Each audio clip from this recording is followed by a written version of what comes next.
This channel does not promote any violent, harmful, or illegal activities. All content provided by this channel is meant for an educational purpose only.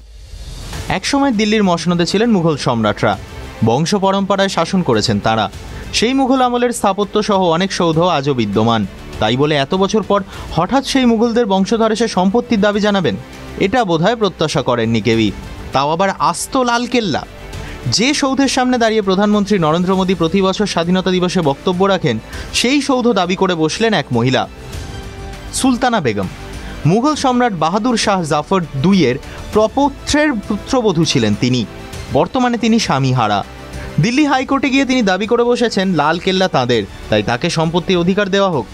ভারপ্রাপ্ত প্রধান বিচারপতি বিভু বকরু, তুষার রাও গেদেলার bench শুক্রবার এই আবেদন খারিজ করে দেন। এর আগে 2021 সালের ডিসেম্বরে সিঙ্গেল বেঞ্চ ওই মহিলার আবেদন খারিজ করে দিয়েছিল। ডিভিশন বেঞ্চ বলছে, 2.5 বছরের বেশি সময় পর এই আবেদন করা হয়েছে, যা মেনে নেওয়া যায় না। বেগম জানান যে তিনি তাঁর অসুস্থতার জন্য এবং তার মেয়ের মৃত্যু হওয়ার আবেদন জানাতে পারেননি। এই আবেদন অপ্রাসঙ্গিক বলেও উল্লেখ করেছে আদালত।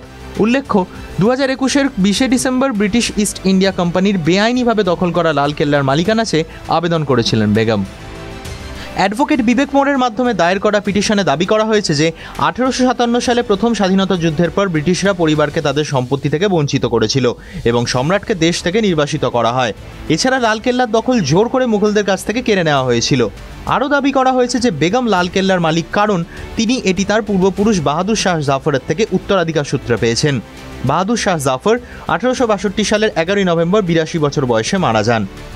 পিটিশনে আরও বলা হয়েছে যে আবেদনকারীকে লালকেল্লার অধিকার হস্তান্তর করতে হবে বা পর্যাপ্ত ক্ষতিপূরণ দিতে হবে।